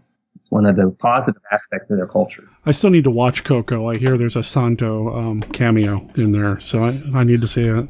Oh, yeah. Yeah, you do. It's a good movie. Yeah, I could see that. And this is one of the things that I love about these movies. I've talked about it on the show repeatedly, that not only are you watching a cool monster movie or luchador film or science fiction film or whatever from the past, you're also getting a look into how they thought about things and how they approached certain things in life or death. And wow, suddenly this movie just got really deep. Who would have thought it, right? Who would have thought that? Well, you did say he's a philosopher in this film, so there you go.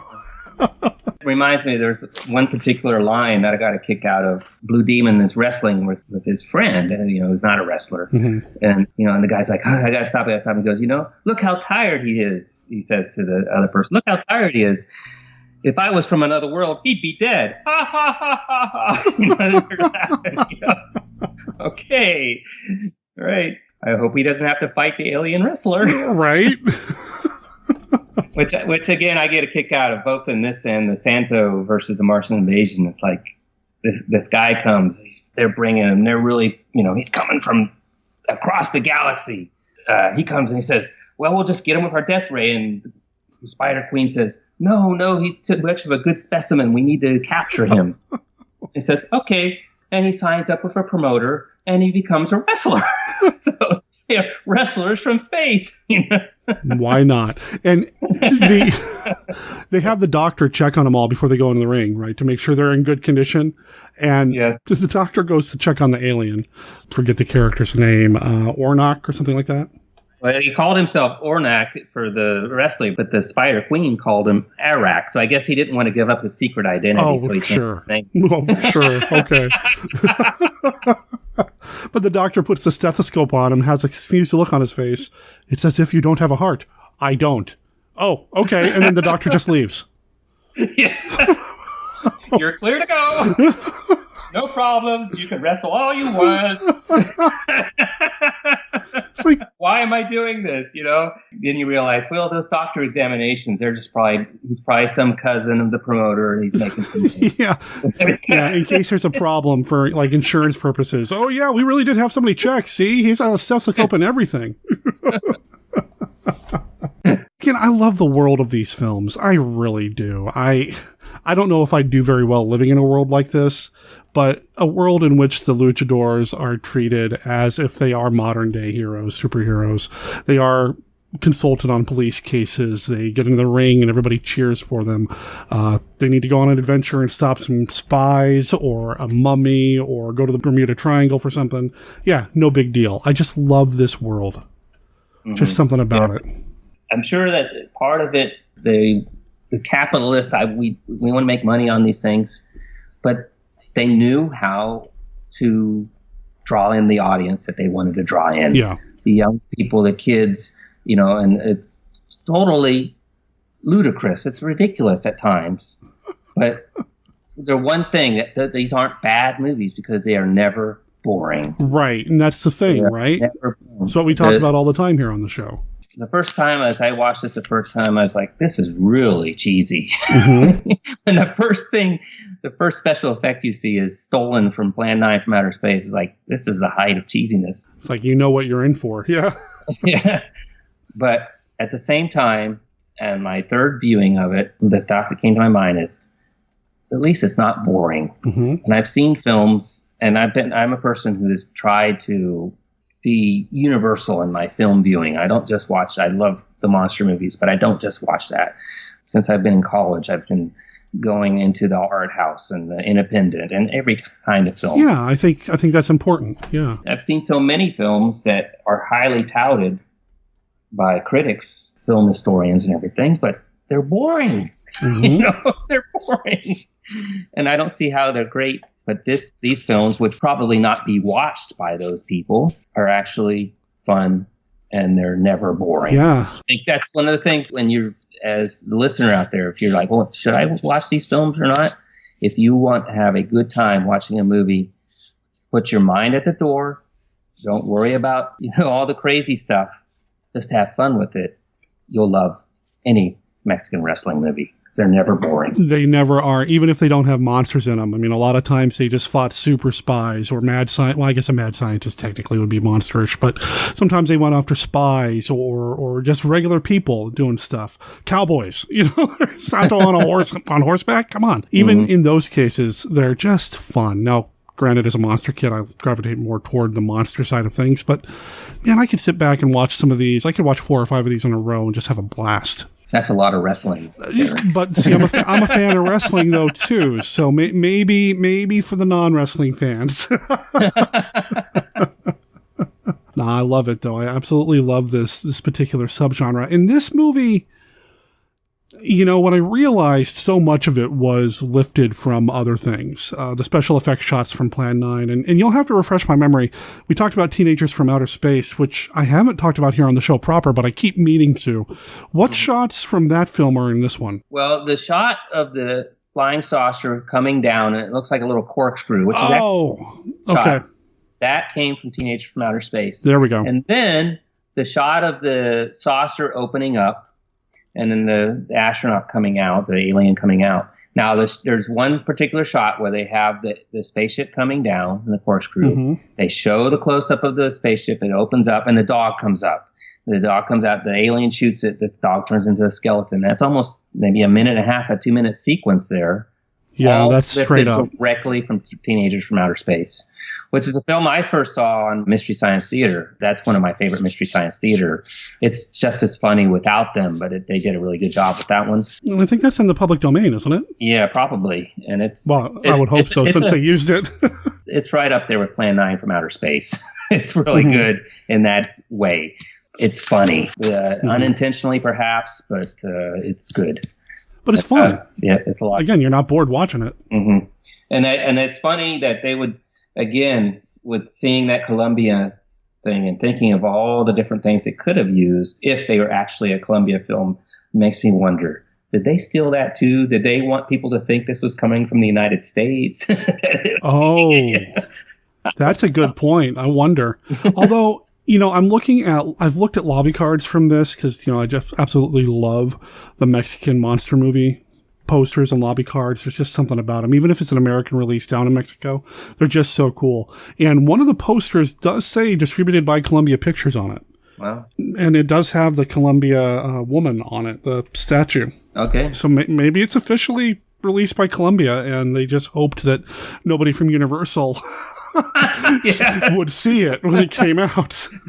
Yeah, you being a fan of copyright law, this is a big can of worms for you to look into. Yeah, maybe they just listen to me try to defend them. Maybe they licensed the album they took the soundtrack from. I don't know. I severely doubt it. We'll ask Bob. We'll ask Bob Cotter at Bash. See what he says. Yeah. But it is a lot of fun. It's a lot of fun. It's a blast to watch. The plot, the overall story is pretty light, but then a lot of these movies do have a pretty simple plot, which you kind of have to have for a movie like this if you're going to put as much wrestling in it as you're going to. Yeah, I thought it was funny at the very beginning. The narrator comes on and basically tells you this is what's going to happen. Mm-hmm. We got these spider people. They're from another planet, and they need human brains. So they're coming here to human brains, and we know Blue Demon's in it. So, boom. That's all the story we need to know. and don't worry about spoilers because we all know that Blue Demon's going to win somehow. There was a very similar plot in Santa versus the Martian Invasion. The aliens come. They tell us exactly what they're there for. They decide that Santa is too good to kill. They need to have him. It's the same thing that happens here with Blue Demon. And just who's going to win. And I thought to myself, this is a typical cheapy invasion. And again, it's the same plot that we have in Plan 9 from Outer Space. I mean, the thing is called Plan 9. So what is the movie about? These aliens talking about their plans. Sure, pretty much. And there's no mystery to it. And I think the better invasion films from the 50s are films that start out what's going on, like Invasion of the Body Snatchers or It Came from Outer Space, where it's what is going on? And there's kind of a mystery and they're trying to solve a mystery. This is here's your aliens. This is what they're here to do. And we're going to see how it works out. But no one doubts that Blue Demon's going to win at the end. Yeah. And I'll tell you, when I first started watching the movie and the subtitling is telling me, it's about, these brain, whatever. I thought maybe I was watching the wrong movie. I thought maybe I switched up the discs between the one you sent me and one that I already had, because a couple of years earlier, there was Blue Demon versus the Infernal Brains. And so I thought, well, wait a minute, is this? And then I double checked. It's oh, no, this is the right one. Just stay tuned, Eric. It's okay. Yeah, I don't know. This one here is the box that I have. There's a little subtitle by it that says Cerebros Diabolicos right below. It's a little tiny thing, which is diabolic brains. Right.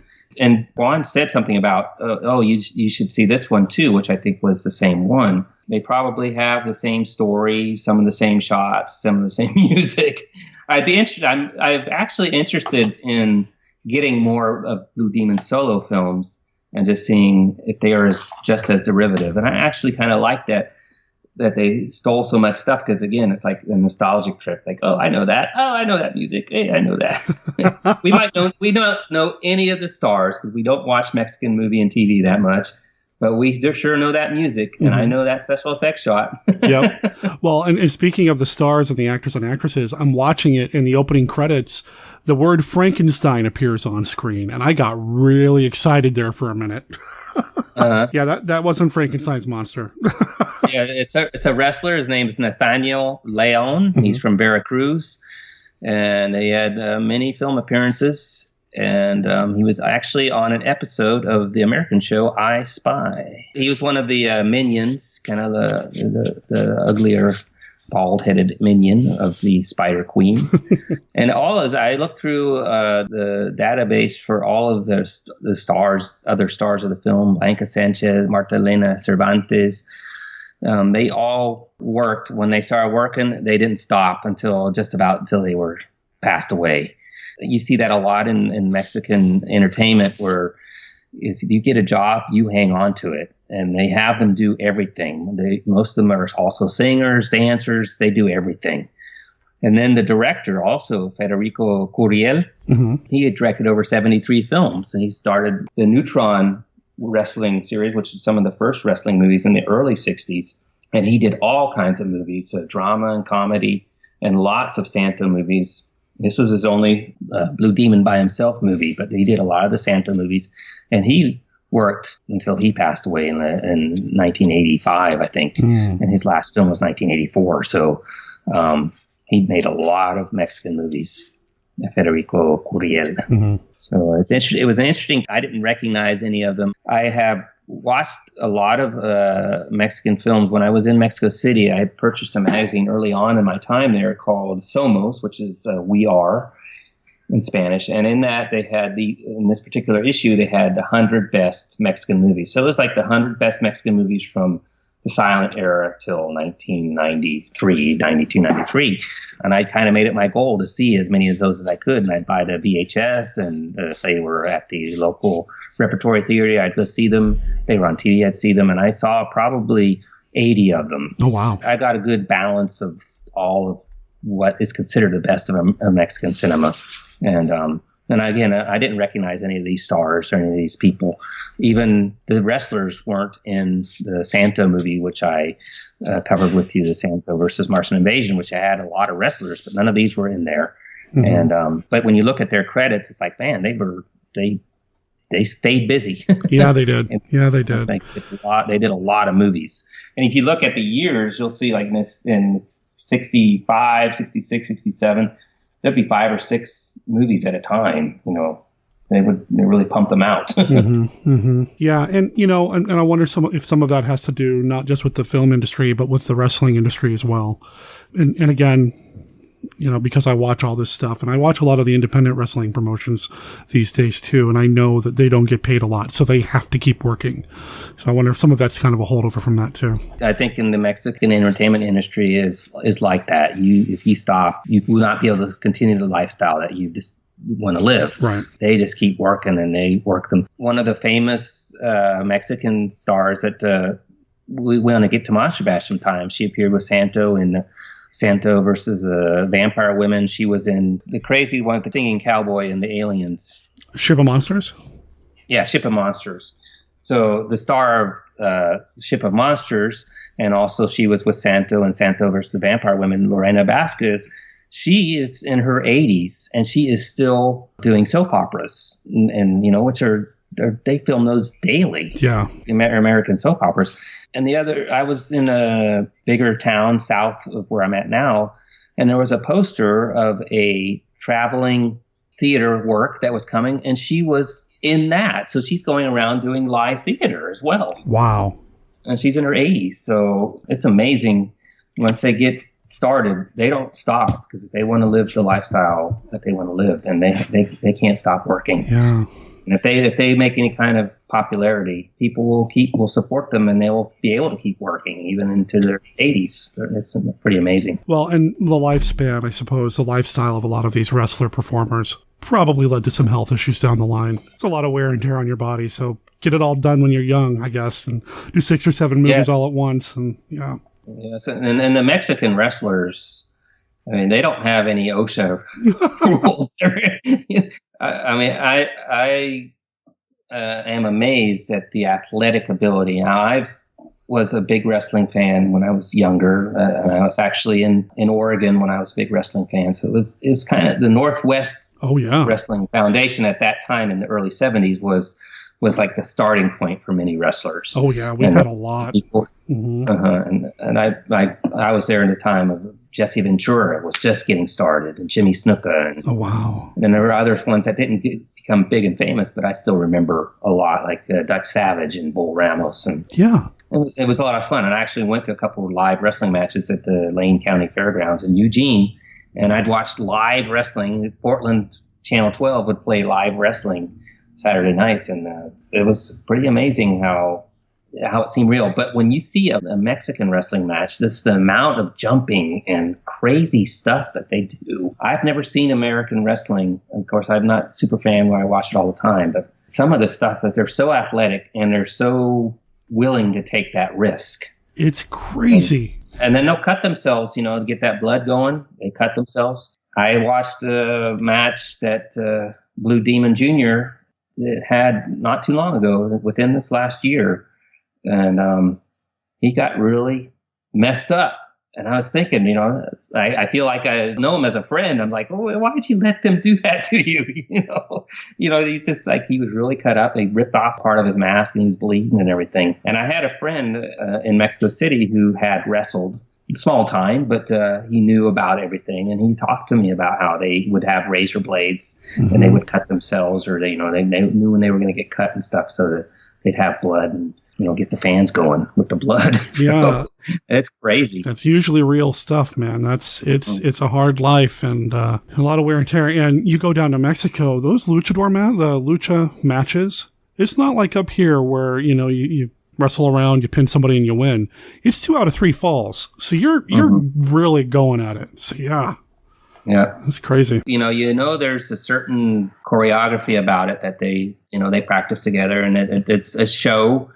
But sometimes, you can't help but be impressed with the athletic ability that they show, because they are doing stuff that they really were fighting, though. If they were actually doing some of the stuff that they are pretending to do, they'd be killing each other all the time. And there was a wrestler not too long ago that was killed, 4 or 5 years ago. Oh, that's right. I don't remember his name, but that happened shortly before Blue Demon came to the Monster Bash. So people were asking him about that. And his thing was, he died the death we all want to die in the ring. We know we're going to die, and that's where we would want to die. So it wasn't like, again, showing that Mexican culture on death. It was just like, hey, he died the way he would have wanted to. Let's go on. Where's my next competitor? Wow. And it's like that would be that. He said that would be my desire. If I would choose the way I die, it would be in the ring.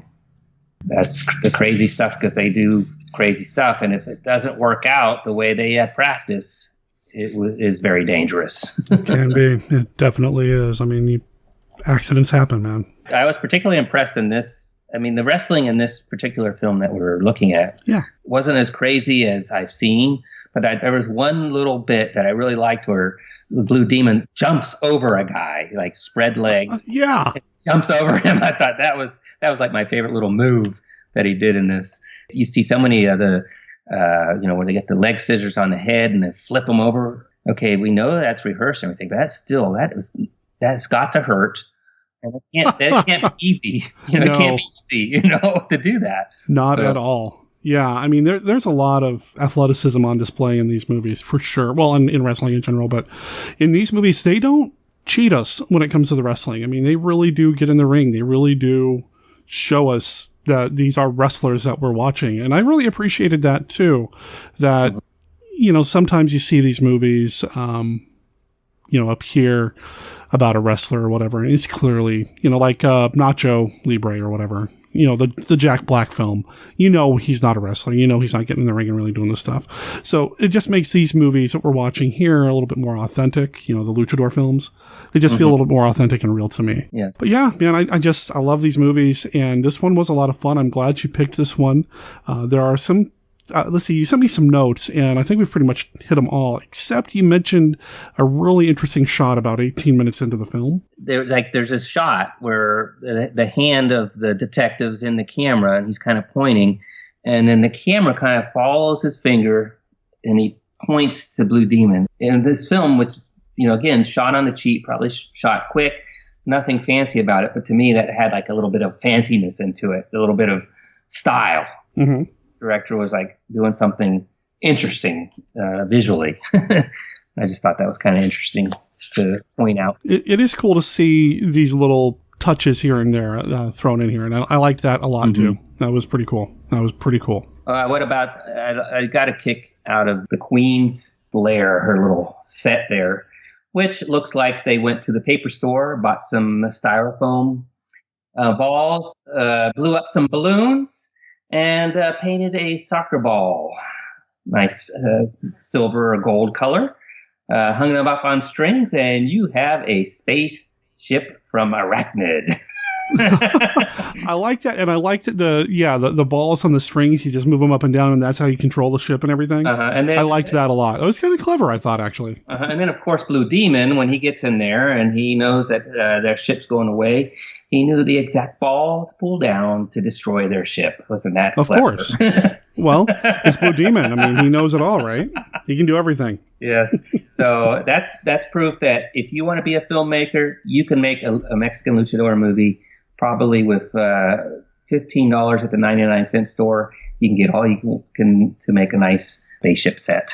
There you go. Which, again, when you compare that with the spaceship you see in Santo versus the Martian Invasion, which was basically a full-blown set, very well done, and not stolen from some other movie, you can see that they spent a little bit more money on a Santo film than they did the Blue Demon. Yeah, that's true. That's true.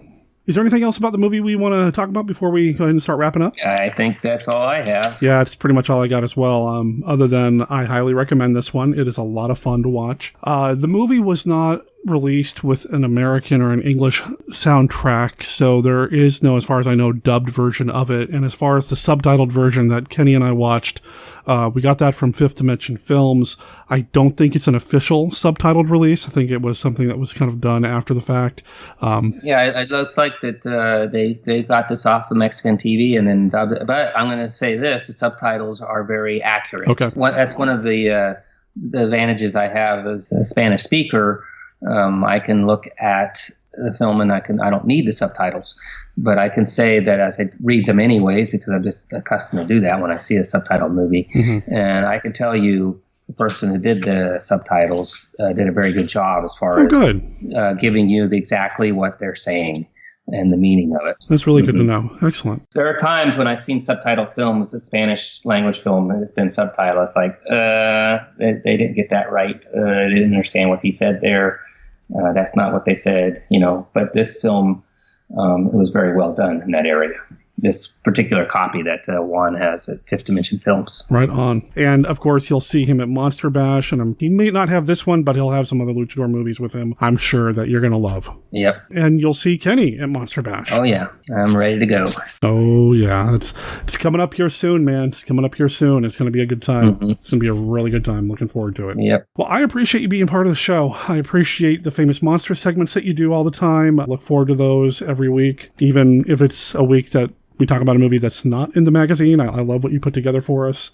So I want to thank you for that. Oh, I thank you for the opportunity to do that. I'm in a job that I can't complain about, but it doesn't really have a fulfilling aspect as far as, well, I've accomplished something today.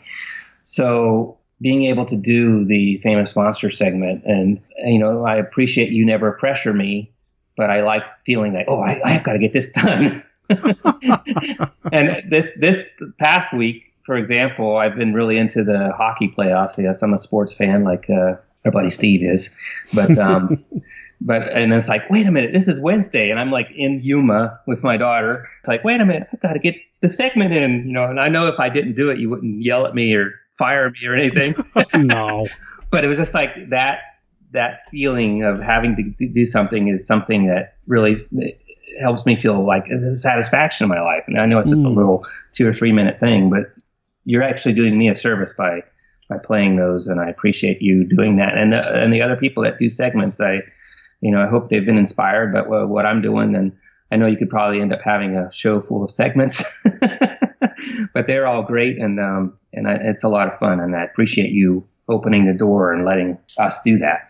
Sure, no, and I love having it, man. I love having different voices, different points of view, and you're right. It's not like I'm going to be like, hey, you're fired. The only person I ever fire is Scott, and he keeps coming back anyway, so. Well, we'll see you at Monster Bash in person. I'm really looking forward to it. Listeners, if you have a chance to get to the Bash, look up Kenny, man. He's just a lot of fun to just hang out with it and chat. Well, I'm hoping this year the people listening are going to the Bash, and I know we all have our times and everything. I'm hoping to do kind of like what you did, but focusing on their Famous Monsters memories, because we haven't got a lot in the mail, but maybe I can pick some up while I'm there at the Monster Bash. Hey, there you go. My little iPhone recorder, and see if maybe a couple people will talk to me about how Famous Monsters has influenced their life. That's something I want to do. That's what I love about this segment, is eventually getting more people and just talking about how Famous Monsters was a part of their life. And hopefully we get some more people to do that. That'll be awesome. And speaking of which, listeners, stay tuned. I'll mention the contact information later in this episode. If you have any comments about how Famous Monsters of Filmland impacted you, memories about the first issue you picked up, or anything like that, send it in. I'll send it to Kenny, and we'll turn it into a segment here on the show. Sounds good. All right, Kenny, thanks again, man. Really appreciate your friendship and your support of the show, and have a good rest of your weekend. You too. Thank you for having me. That book Kenny and I were talking about, I don't know if you've noticed, but in the show notes over at monsterkidradio.net, I've got a link set up that'll take you straight to Amazon that'll let you buy the book for yourself. And if you use the link at our website at monsterkidradio.net, we get a little bit of kickback from that. It's just a couple cents because we're an Amazon affiliate, but every little bit helps. Kenny, you are the man. I really appreciate you taking the time to do this and really driving me to do this particular film. I think everybody kind of knows how much fun I had talking about it because, well, while I was editing that conversation, I had to cut out my laughter so many times because I was laughing through the entire thing. Ah, what a trip. Man, these movies are awesome. And Kenny, so are you, man. Imagine swarms of hawk-sized wasps and rats as big as panthers, hunting humans in packs, preying on their flesh. Now, American International brings to the screen H.G. Wells' shocking tale of an ecology gone berserk, the food of the gods. Rated PG, parental guidance suggested. The food of the gods, or a taste of hell.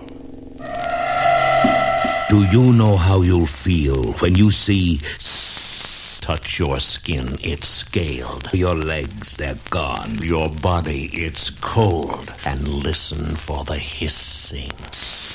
Don't say it, hiss it. Plus another spine-chilling hit, The Boy Who Cried Werewolf. Those who didn't believe him are dead. Rated PG, parental guidance suggested. Introducing Archivos, the story mapping and development tool for today's storytellers. With Archivos, storytellers don't just document the characters, places, and events of their stories.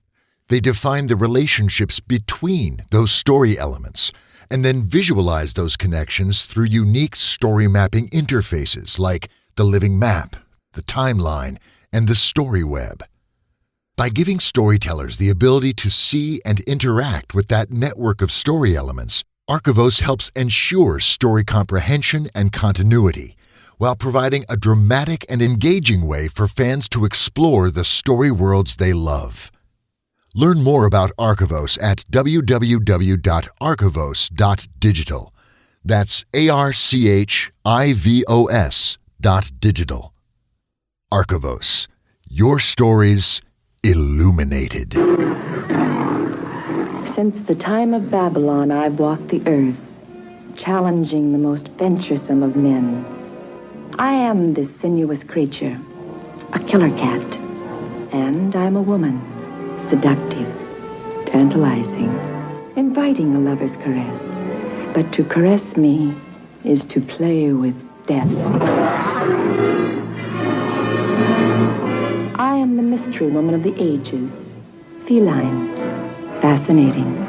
To know me is to know all my loves, all the lives I've lived, the deaths I've caused.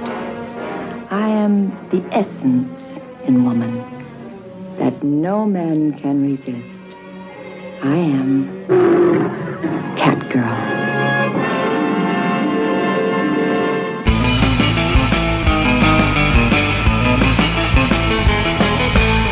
Well, we're here at the end of this episode of Monster Kid Radio, the end of Lucha de Mayo 2019.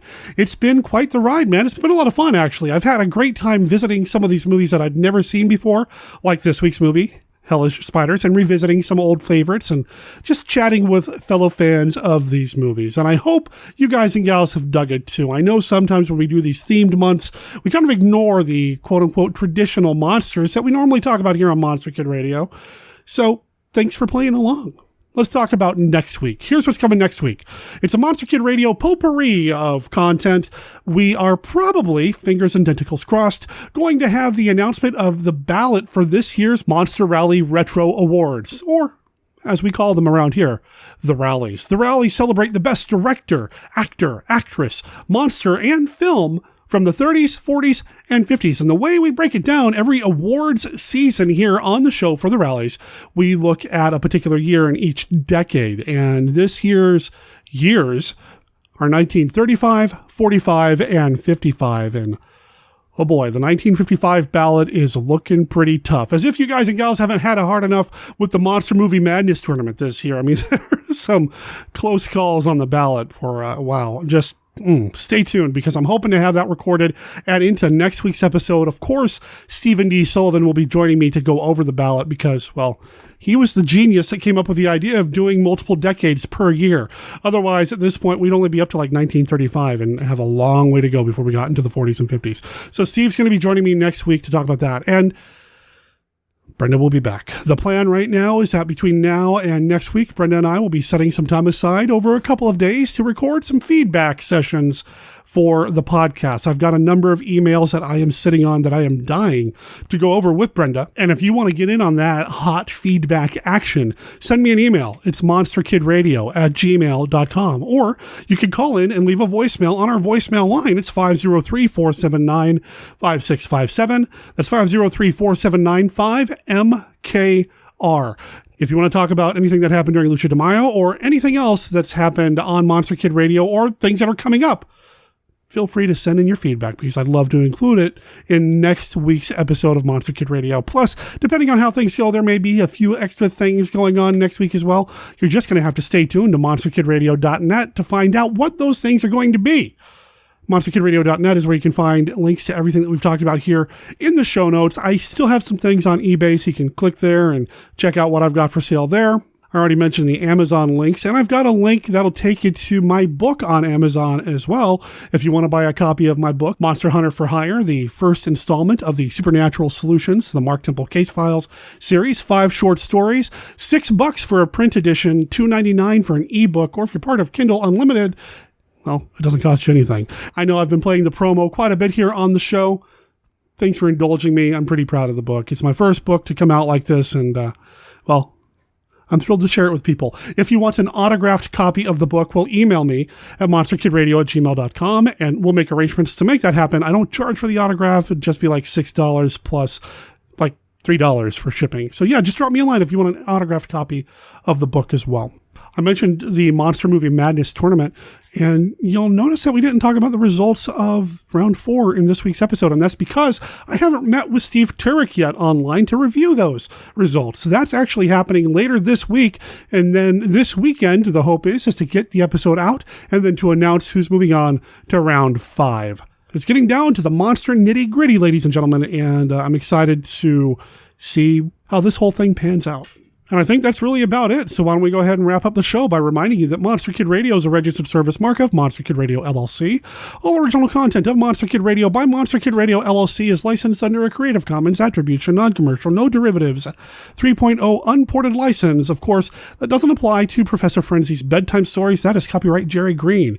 And the song that's featured this week, Hyper Spaced Out. It is from the band The Cosmic Rays. It's on their album The Cosmic Rays Are Go. You can find them at cosmicrays.bandcamp.com, or just go straight to their website at cosmicrays.com. Or if you're in Everett, Washington, make sure you check out their live show June 8th at the Blue Moon Lounge at 8 p.m. Let them know that Monster Kid Radio sent you. My name's Derek M. Cook. I'll talk to everybody next week.